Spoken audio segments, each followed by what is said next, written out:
Todo bien. ¿Qué tal? Buen día. ¿Todo bien vos? Buen día, Agustina, ¿Qué Mateo, tal, profe? ¿Cómo anda? ¿Cómo le va? Matías. Bueno, muy bien. Muy bien. Existe la posibilidad que tengamos con la conexión que está pasando en todos lados. De hecho, de vez en cuando se tilda, un poco se corta, así que trataré de hacer lo que pueda. Bien. Me alegra por sobre todo poder tener la clase de hoy. Eh, ahí que más. Sí, sí, sí. Magnífico. Perdón, por Bien. interrumpir.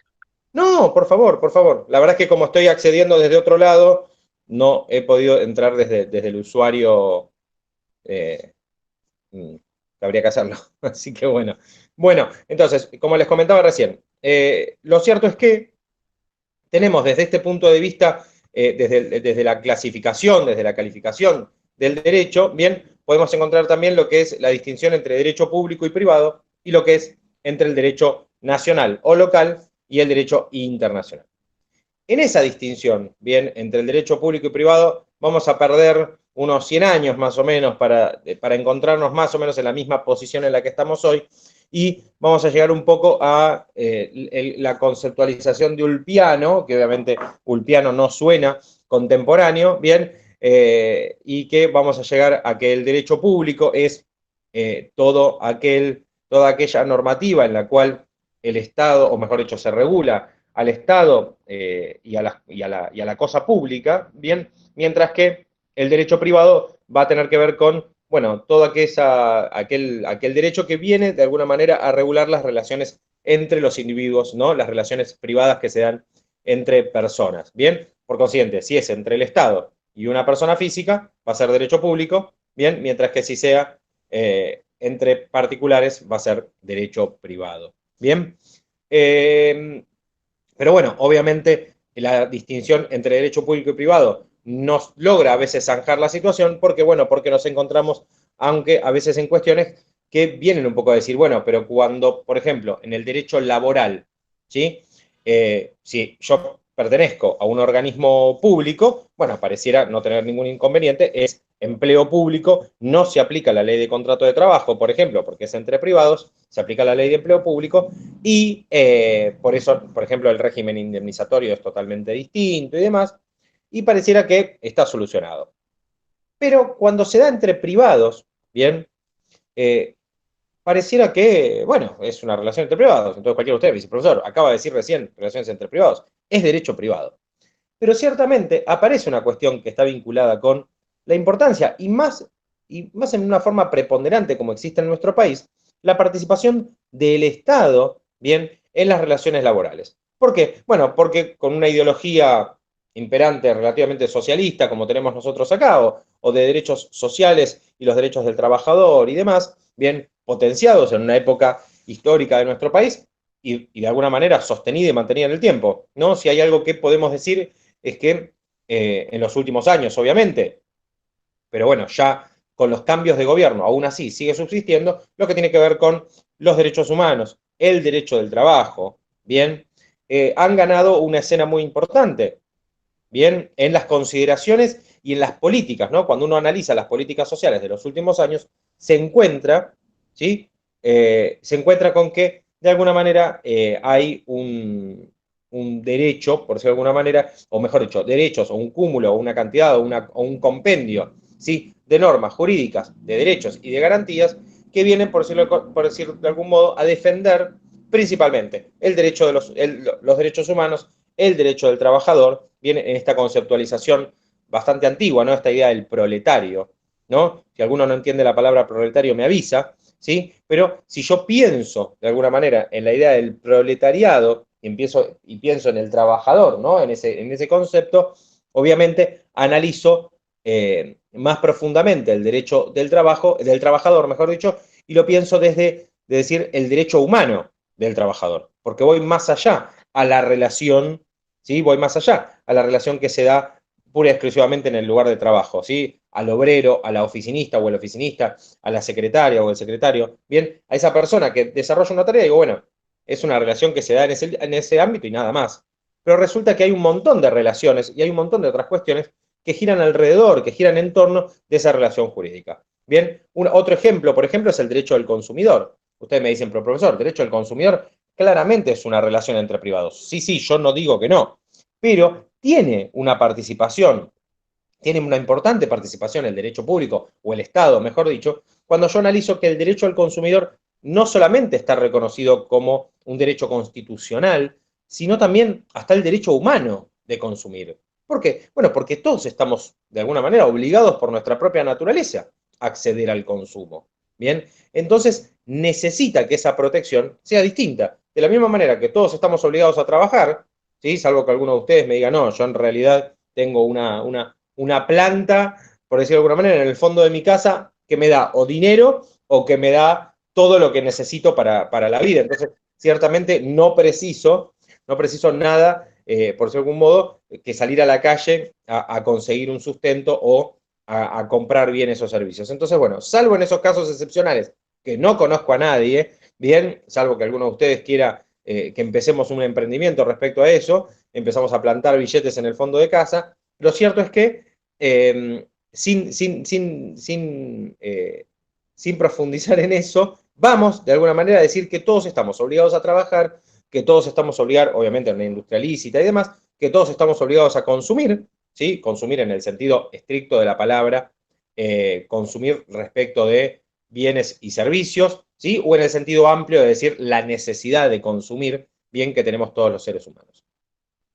Bien, entonces, la participación del Estado en esos derechos, como por ejemplo, ¿no? Lo que les estoy dando como ejemplo, bien, viene, por decirlo de alguna manera, a darnos la pauta de que existe ya una manera o existe una protección un poco más profunda, un poco más amplia de lo que necesitamos a la hora de consumir. O sea, no es solamente el derecho a decir, bueno, voy, me compro algo, llego a mi casa, lo consumo, bien, o algo que compro y lo utilizo, o un servicio que me da, no sé, Fivertel o Arnet o el que sea que en este momento está divirtiéndose sin darnos internet para tener la clase normal. Bueno, el que sea, ¿sí? Bien, yo necesito, hoy por ejemplo, el contacto a través del celular es una necesidad. Hoy el contacto a través de la computadora es una necesidad. Ha cambiado, obviamente van avanzando. Yo siempre me acuerdo en el año 2004, 2005, hablábamos sobre qué era lo que comprendía, por ejemplo, el Poder Judicial a la hora de decir, bueno, si yo tengo que embargarle a una persona el sueldo, no una parte del sueldo, o sus bienes, porque no le pasa cuota alimentaria a la esposa o a los hijos, entonces digo, bueno, ¿qué cosas se le pueden embargar? Entonces, bueno, un alumno, alguien levantaba la mano y decía, bueno, la computadora.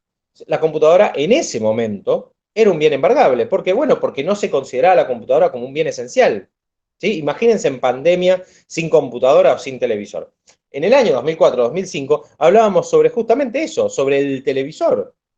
¿Sí? Sobre la importancia de tener televisión y la importancia de poder estar conectado con los medios, de poder estar conectado con las noticias. Sí, claro, si yo a la persona le embargo el televisor, le embargo el medio de contacto con el exterior, ¿qué posibilidad puedo yo como derecho, perdón, como Estado, bien, de requerirle que él conozca el derecho, por ejemplo? Que él conozca cuáles son sus obligaciones, informarle un cambio de sentido en las calles, ¿sí?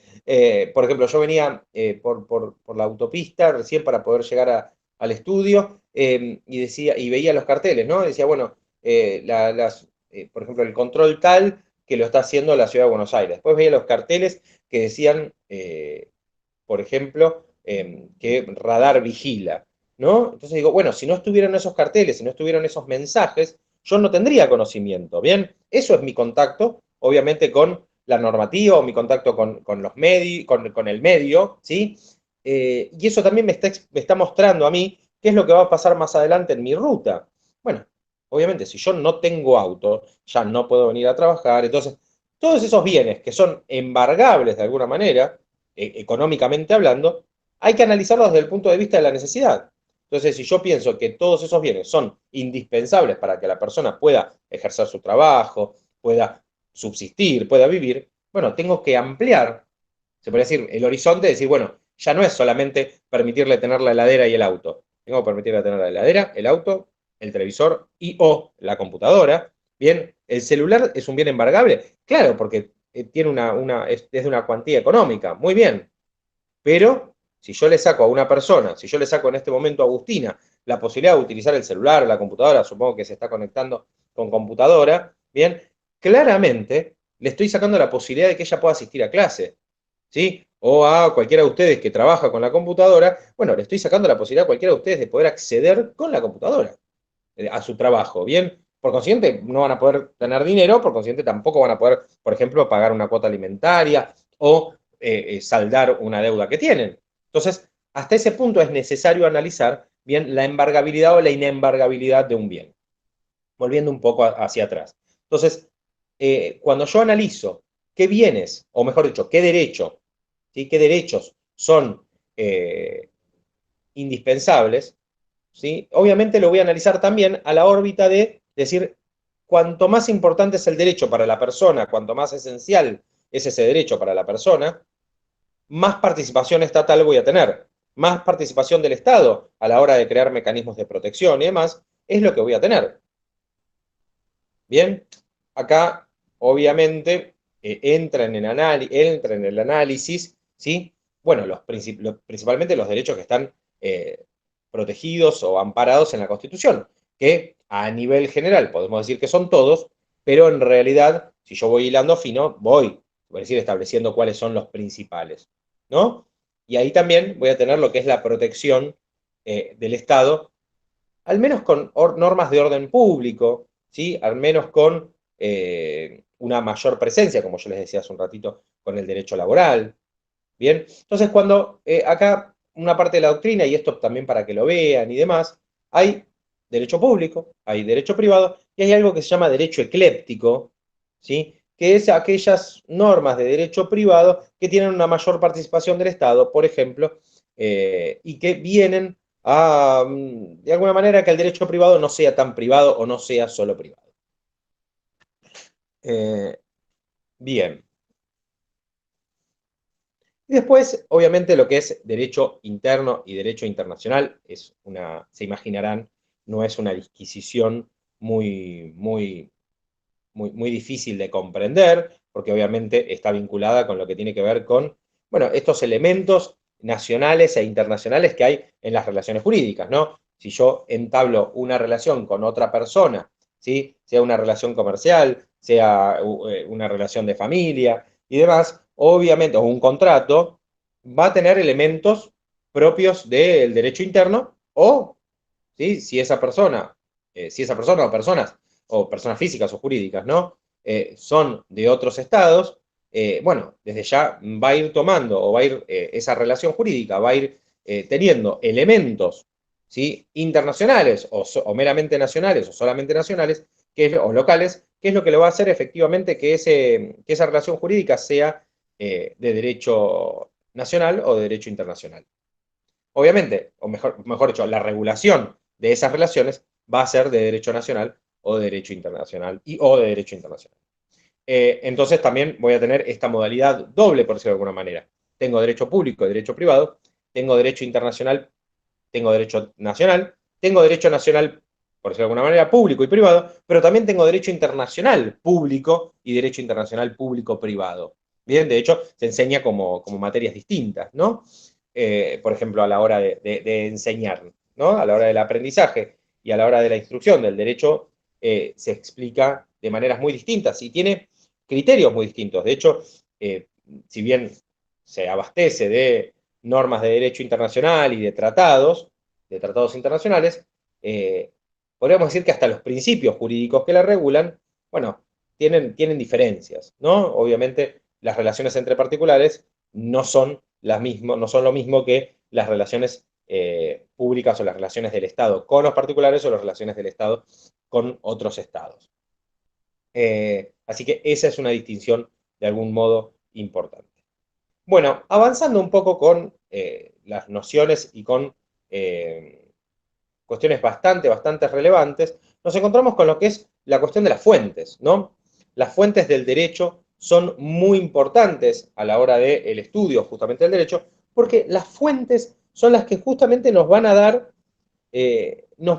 derecho. Son fuentes generadoras, ¿sí? De nuevas normas, como así también son fuentes, generadoras de normas en el sentido positivo, ¿no? En el sentido más positivista de la palabra, decir, una costumbre, por ejemplo, se repite tanto en el tiempo, se hace justamente costumbre, un uso se hace costumbre, y eso es después receptado por una norma, ¿no? Como dice, vieron que hay un refrán que normalmente dice, echa la ley, echa la trampa. Bueno, en este caso sería al revés, por decirlo de alguna manera, ¿no? Hecho justamente algo reiterado en el tiempo, bueno, se hace derecho, ¿no? Se toma como parte del derecho. Pero también están las fuentes que son generadoras de derecho que no se transmiten en una norma escrita. Pero eso no le quita obligatoriedad. No deja de ser obligatorio. ¿Bien? O sea, en algún momento de nuestra historia, ¿sí? Llevar cinturón de seguridad no era obligatorio.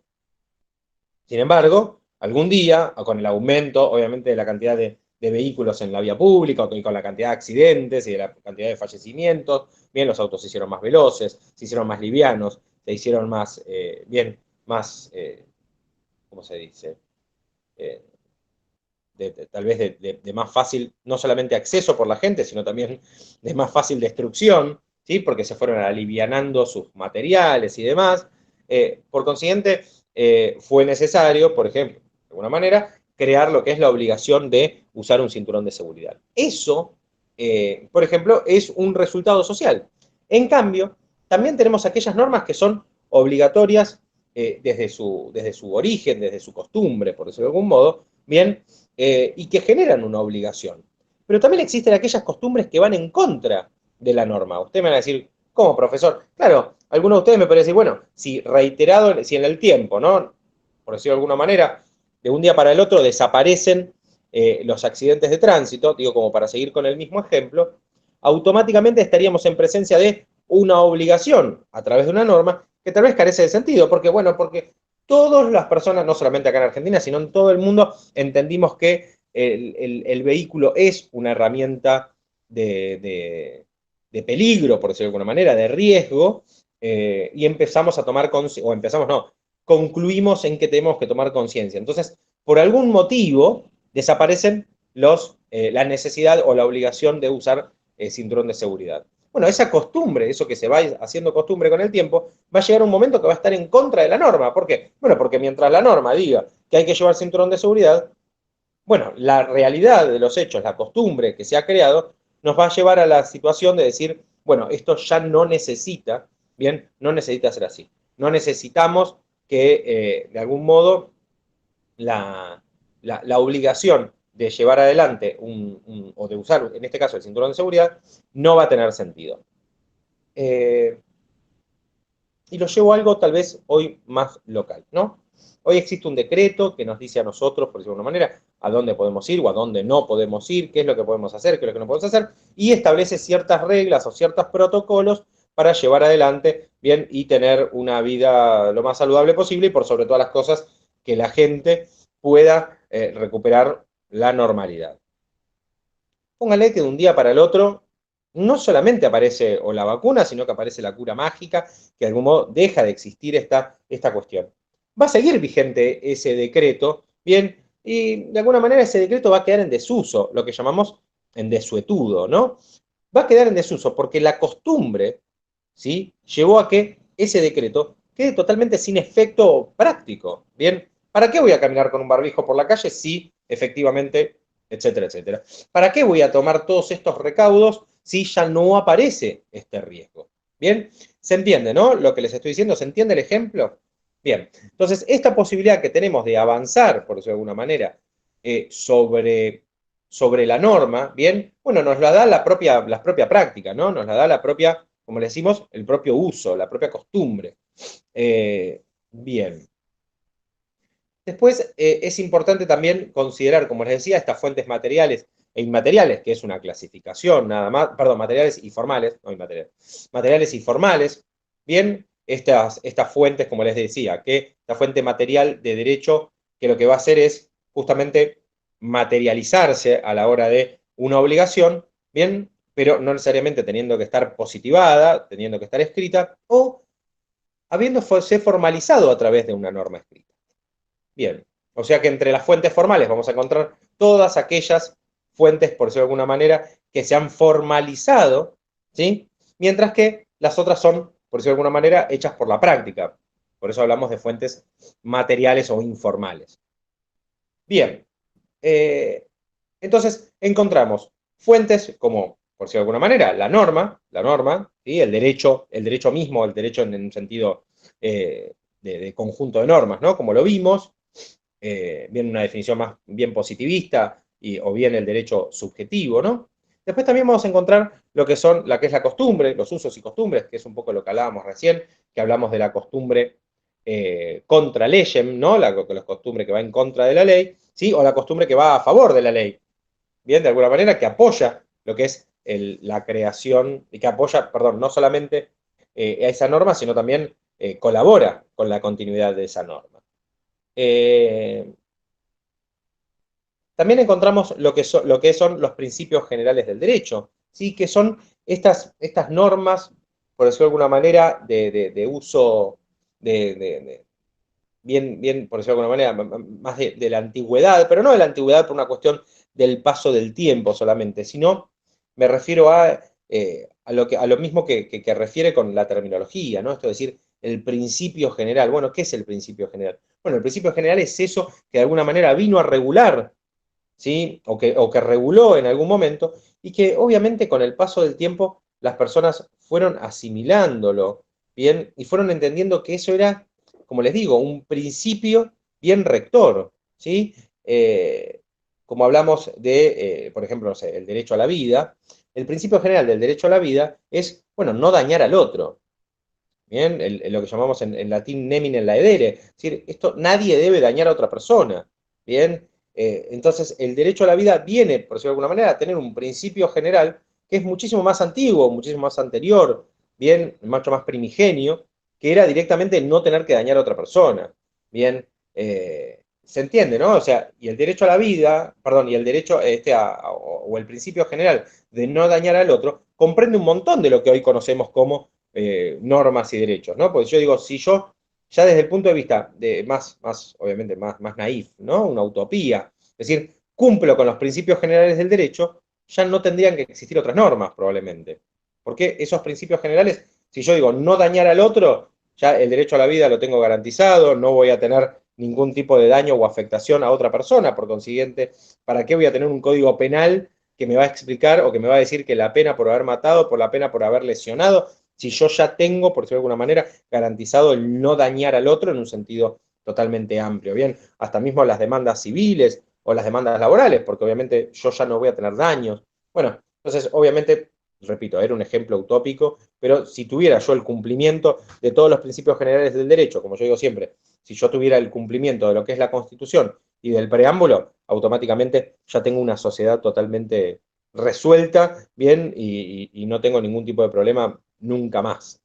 Bien, también, ¿qué otras fuentes conocemos o vamos a también tener conocimiento? Bueno, cuando yo me refería a lo que es el derecho o lo que me refería a lo que eran las normas jurídicas, también estábamos haciendo referencia a aquellas normas que son de alcance o que son de origen internacional, ¿no? Lo que son los tratados. Esto se van a acordar ustedes de la clase pasada, cuando vimos la pirámide normativa, cuando vimos lo que tenía que ver con el derecho internacional, los tratados internacionales, los tratados sobre derechos humanos, los tratados de integración.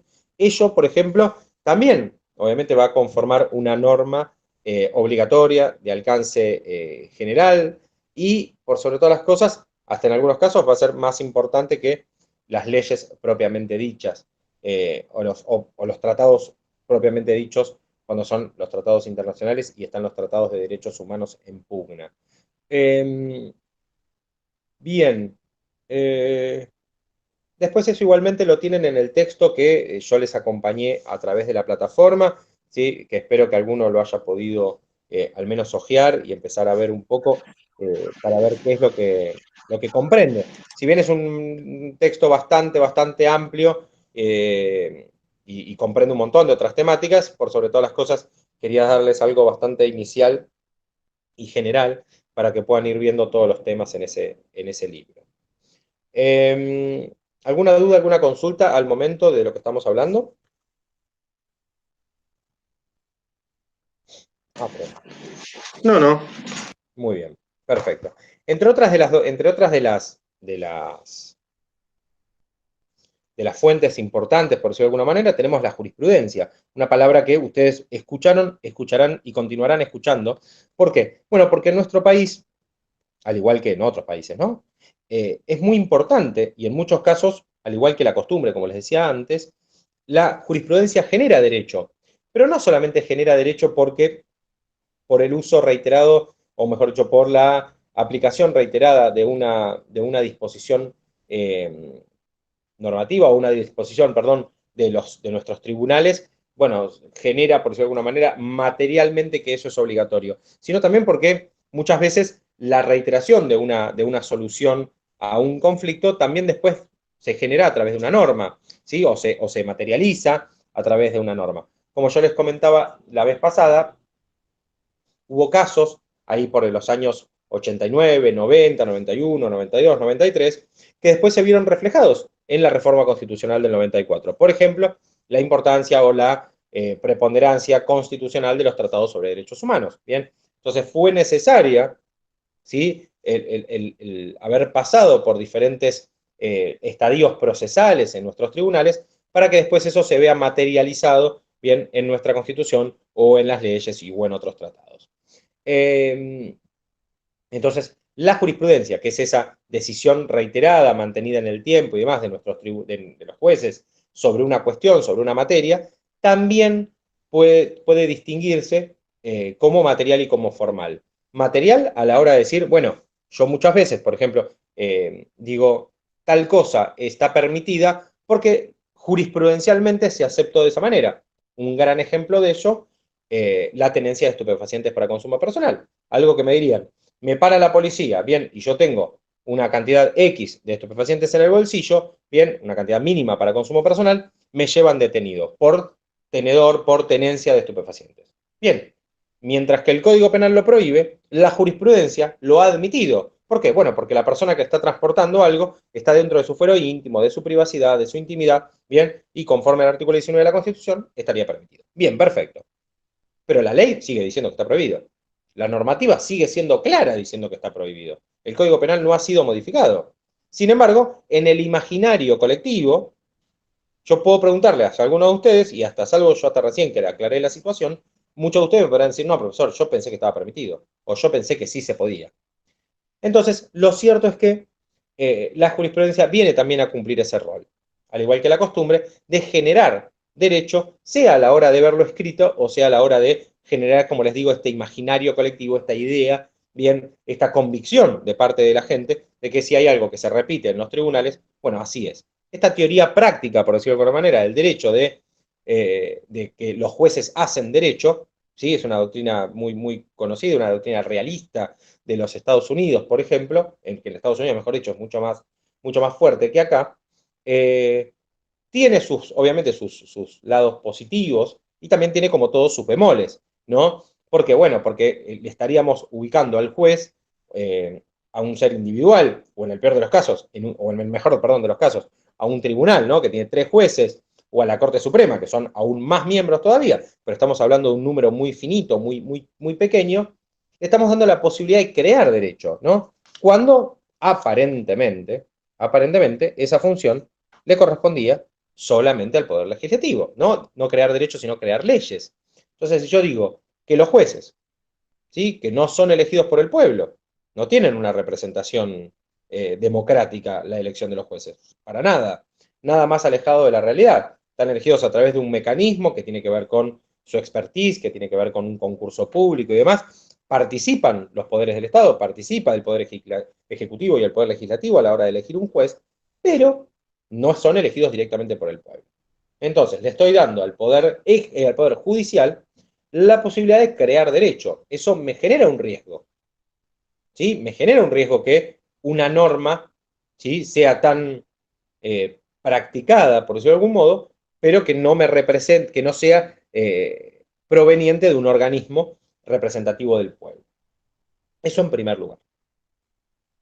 En segundo lugar, el juez viene a comportarse ya tiene una función de lo que llamamos legislador negativo a la hora de realizar lo que llamamos el control de constitucionalidad. control de constitucionalidad es cuando llega una causa judicial, ¿no?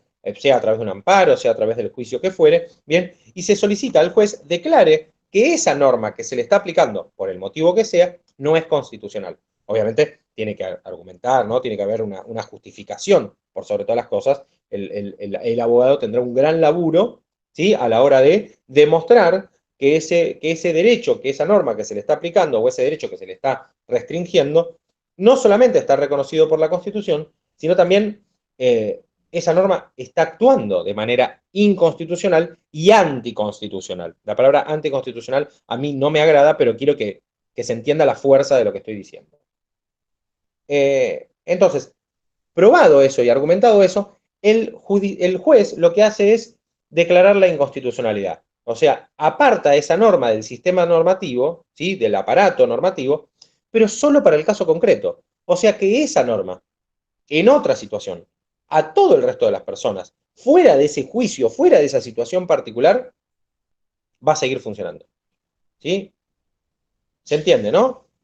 Ese efecto interpartes, esa noción de control de constitucionalidad concreto, que no es solamente así en nuestro país, ¿no? Que sucede en otras partes del mundo, tiene que ver justamente con defender, proteger, subsanar, en el caso de que se lo manosee, por decirlo de alguna manera, lo que es la división de poderes. ¿Sí? La protección de la división de poderes lleva a que el Poder Ejecutivo haga lo que tiene que hacer, el Poder Ejecutivo lo que tiene que hacer, el Poder Legislativo lo que le corresponde, el Ministerio Público lo que le corresponde, bien, que exista un control entre los poderes públicos, ¿sí? Lo que llamamos la suma de pesos y contrapesos en la forma republicana de gobierno, y que efectivamente los poderes sigan funcionando, las ramas del derecho sigan funcionando, bien,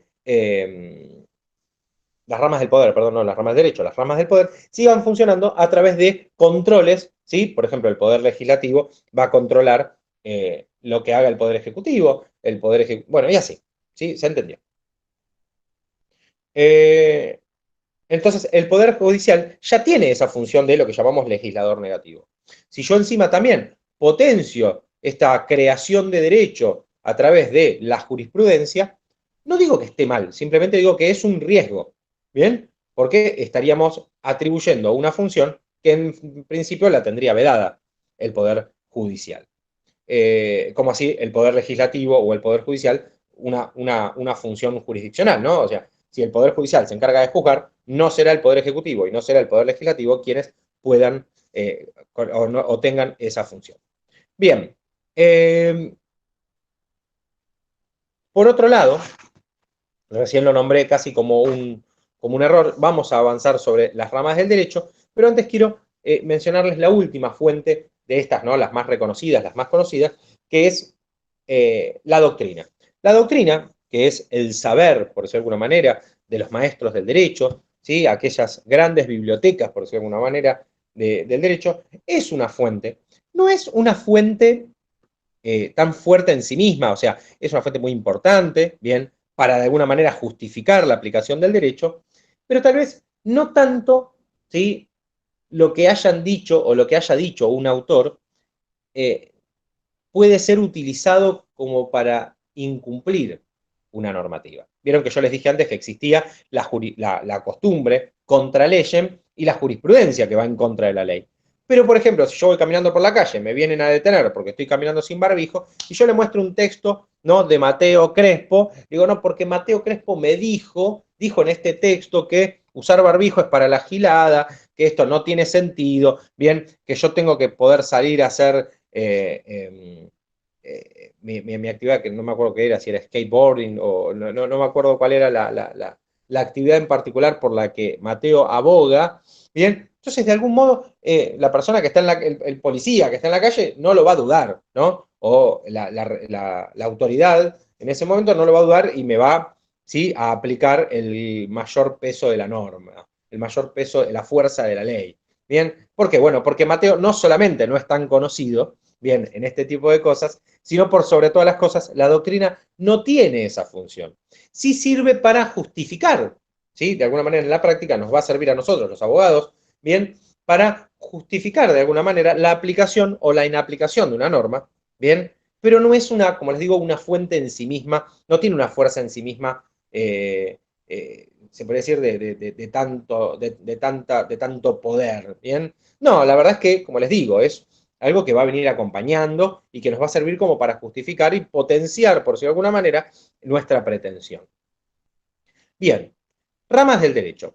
Las ramas del derecho, como lo verán ustedes y como también conocen, ¿sí? Es justamente esta teoría, esta cuestión de cómo eh, materializar, de cómo hacerlo más práctico, más didáctico, ¿sí? Decimos siempre las ramas del poder, las ramas del derecho. ¿Por qué? Bueno, porque el poder es uno solo y yo lo que hago es dividirlo, por eso hablo de las ramas, ¿no? Estoy imaginándome el tronco, se puede decir, del poder, ¿bien? Y cómo se divide en las diferentes ramas. Bien, porque bueno, porque lo que yo evito en cuanto a la noción de poder es la concentración en ese poder monárquico, en ese poder único y demás. Entonces, la división de poderes me va a dar la posibilidad de no concentrar poder sobre una misma persona. Bien, bueno, en cuanto al derecho, el derecho también, ¿sí? Cuando nosotros definimos derecho no decimos conjunto de normas de derecho penal, civil, laboral, no, el derecho es uno, ¿sí? Es un conjunto de normas o es un conjunto de principios o es un conjunto de costumbres, ¿no? Dependiendo qué tipo de doctrina nos guste más, pero lo cierto es que es uno y que después se va a dividir en diferentes materias, no solamente para que sea más fácil de explicar y para que sea también más fácil de enseñar, no solamente como docente, sino también a la sociedad, sino también a la hora de explicarlo, perdón, a la hora de querer aplicarlo, ¿no? Es muy difícil imaginarse, sí, es muy difícil imaginarse la posibilidad de decir, bueno, que todo, como les decía la vez pasada, que la ley se presume conocida por todos, que el derecho es todo, y esperar que las personas entiendan que el derecho es uno y ya está. No, se podría decir, es necesario entender a la hora de eh, que a mayor especificidad, ¿sí? El derecho también va a ir logrando eh, la capacidad de poder ser mucho más dúctil, también mucho más flexible. ¿Por qué? Bueno, porque en un principio todo era derecho civil, ¿sí? Después fue derecho civil y comercial, pónganle, ¿bien? Y antes, por ejemplo, hay muchas localidades, por ejemplo, en la provincia de Buenos Aires, donde los fueros se dividen distintos, o sea, las ramas del derecho pareciera como que se agrupan un poco más. Entonces yo voy a la provincia de Buenos Aires y tengo los juzgados civiles y comerciales. Mientras que acá en Capital Federal, ¿sí? La justicia nacional está dividida entre la justicia nacional civil y la justicia nacional en lo comercial. O sea, claramente no es que en provincia de Buenos Aires hay menos casos, sino que simplemente está organizado de esa manera, ¿no? A la hora de hablar de jurisdicción. Pero eso, por decirlo de alguna manera, también a mí me implica que, bueno, obviamente en cada juzgado voy a tener una mayor cantidad de causas, porque, bueno, claramente lo que acá está dividido en dos fueros, en ciento y pico de juzgados cada uno, bien, allá va a estar un poco todo acumulado. Repito, un riesgo, ¿no? Seguir, se podría decir, con no dividiéndolo de esa manera. ¿Por qué? Bueno, porque las normas civiles y las normas comerciales, eh, en algunas materias, ¿no? Hay algunas en las cuales se parecen o tienen criterios similares, porque no deja de ser derecho privado, pero hay algunas cuestiones donde manejan principios muy distintos. Yo no puedo tratar a dos particulares de la misma manera que trato a un particular y una empresa o a dos empresas. ¿Sí? O sea, si bien yo distingo entre los juzgados de familia, ¿sí? Que es derecho civil, ¿no? Derecho civil de familia, los distingo y los aparto, hay en algunos lugares donde el derecho civil, el mismo juez, va a resolver una cuestión de derecho de familia, una cuestión de derecho civil, un accidente de tránsito y una cuestión empresarial. Claramente son ramas del derecho distintas, son principios distintos. Bien, en Capital, acá en los juzgados nacionales, los juzgados de familia, por decirlo de alguna manera, los derechos de derecho civil y particularmente del derecho de familia, bueno, manejan criterios y resuelven cuestiones que hacen a esa materia. Bien, entonces esa especificidad, creo yo, que también lo hace que las decisiones, que las sentencias, que el tratamiento de las causas sea siempre mucho más eficiente.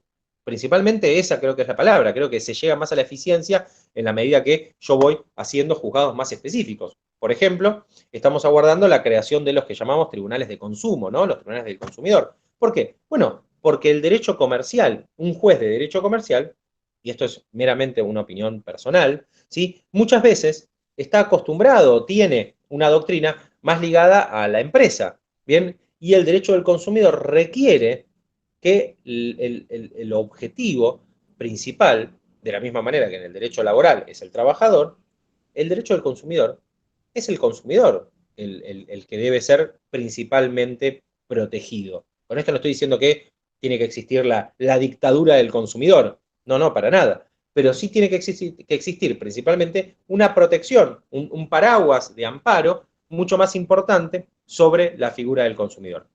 Que no debe esto implicar con la quiebra de las empresas, porque el sector privado, el sector empresarial es tan importante, bien, no digo más importante, pero es tan importante en la escena como el consumidor. Porque si yo tengo consumidores y no tengo quienes den trabajo o quienes den productos y servicios, voy a estar ante la misma complicación. ¿Sí? Por ejemplo, mucho más cuando estoy en localidades donde hay empresas que prestan servicios esenciales y que tal vez son espacios monopólicos, ¿bien? Y no lo digo que monopolizaron ellos, sino que es la única empresa que se dedica, ¿sí? Como pasa, por ejemplo, en algunas localidades, mismo de la provincia de Buenos Aires o en cualquier localidad del interior, donde hay empresas que son las únicas que se encargan de, por ejemplo, el tendido eléctrico. Bien, y si una persona quiere un reconocimiento de algo o quiere iniciarle juicio a esa empresa, bueno, sinceramente es un gran problema. ¿Por qué? Bueno, porque justamente es la única empresa que lo presta ese servicio. No es que la persona puede decir, no, ¿sabes qué? No quiero Telecom, quiero Telefónica, ¿sí? No quiero Movistar, quiero Claro. Che, no quiero, yo qué sé, Edenor, quiero Edesur. Bueno, perfecto, habrá que ver, porque es una cuestión de localidad, de ubicación y todo, yo no puedo cambiar de Edenor a Edesur. Pero distinto es cuando tengo una sola. Distinto es cuando tengo, no sé, EDEA. ¿Bien? Entonces, claramente, no tengo la posibilidad de elegir, ¿sí?, uno u otro. ¿Bien? Bueno, entonces eso, por decirlo de alguna manera, esa especificidad, esa especialización de cada una de las materias del derecho me va a dar a que yo tenga diferentes ramas. Obviamente, derecho dentro de lo que es el derecho público, bien, como hablábamos antes, lo que es el derecho administrativo, el derecho constitucional, el derecho penal, ¿sí? O el derecho privado, donde tenemos el derecho civil, el derecho comercial, ¿sí? O esta materia medio intermedia, como hablábamos, el derecho laboral, ¿sí? Me van a dar, por decirlo de alguna manera, esas ramas del derecho también la posibilidad de distinguir, de tener principios, ¿sí? Justamente principios generales que son propios. ¿Sí? No solamente voy a tener los principios generales del derecho, sino también voy a tener principios generales mucho más específicos para cada materia. Bien, como les decía antes, un juez que entiende sobre materia civil, no digo que poco va a saber sobre derecho comercial, pero lo cierto es que va a tener un conocimiento, un ahondamiento y a mayor abundamiento, bien, también, obviamente, como dice el dicho, lo que abunda no redunda. En este caso, cuanto mayor conocimiento tiene sobre una materia, obviamente mucho más fácil o mucho más práctico le va a ser a esa cuestión y se entiende que el fin justicia va a ser alcanzado mucho más fácil a través de un juez o a través de una judicatura que conoce más sobre esa materia que sobre otra. Bien, así que sobre ramas del derecho también les recomiendo que puedan leer sobre el tema porque es importante saber no solamente qué rama del derecho se trata, sino también qué materias son las que incluyen cada una. Bien, cuando yo les hablaba sobre la definición de derecho, el concepto de derecho, hablamos sobre justamente la aplicación o los efectos de la ley, bueno, en la razón del territorio y en la razón del tiempo. Así que eso lo van a encontrar en la unidad 1 a la hora de hablar de efectos de la ley en el tiempo y en el territorio. Y por último, van a ver en el último punto que dice aplicación e interpretación de la ley, aplicación del derecho en los tribunales. Bueno, lo que es aplicación del derecho en los tribunales, esto que les comentaba un poco hace un rato, que tiene que ver con la interpretación por parte de los jueces, ¿sí? Mismo la interpretación de la norma al punto de declararla inconstitucional, sea por pedido de parte o sea por decisión del juez. Es decir, esta norma, este derecho no puede ser aplicado en este caso concreto, por consiguiente, aparto a la norma, lo puede hacer, está dentro, se puede decir, dentro de sus funciones, dentro de sus atribuciones. Bien, entonces el juez lo que hace es interpretar la norma, ¿sí? Y aplicarla o inaplicarla. Bien, eso es bastante simple de entenderlo y de practicarlo. Y es mucho más común de lo que ustedes tal vez se puedan imaginar. ¿Está bien? De hecho, por ejemplo, la ley de riesgos del trabajo, por ejemplo, creo que debe ser la ley con mayor tachas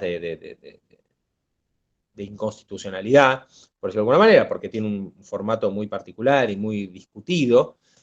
Bueno, es una ley que comúnmente algún que otro artículo tiene declarado inconstitucionalmente en cada juicio laboral, en cada juicio de riesgo del trabajo que se inicia, y ciertamente la ley obviamente sigue vigente, pero todos sabemos que es una ley, bueno, al menos de una constitucionalidad dudosa.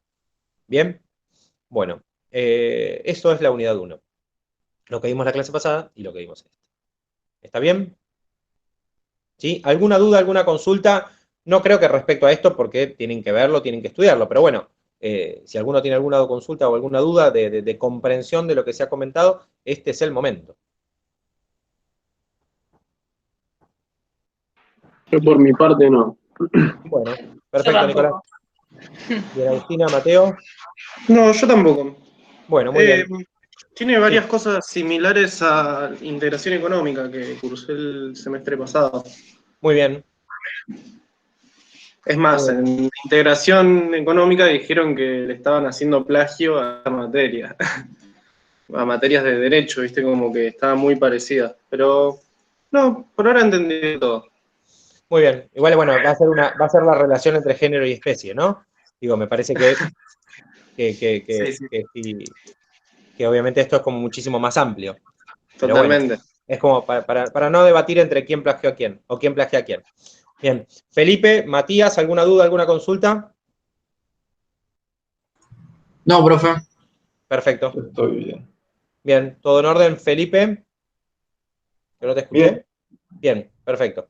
Bien, bueno, les voy a subir obviamente el video voy a ver cómo arreglo después con Agustina para que porque me parece, Agustina, que al poner puesto a grabar te debe quedar a vos, o te lo deben mandar a vos. Yo No sé. puse grabar.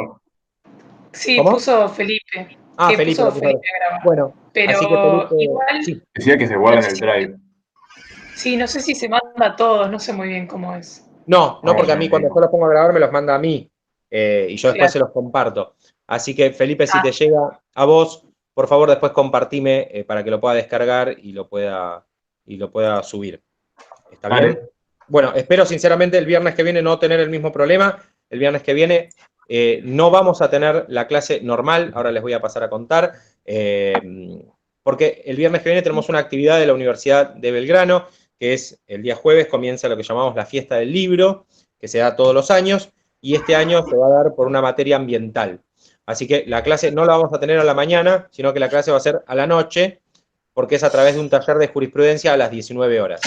En la cual no van a participar solamente ustedes, sino que está abierto al público en general, no solamente alumnos de la UB, sino también a otros que quieran participar, y va a ser también a través de la plataforma Meet.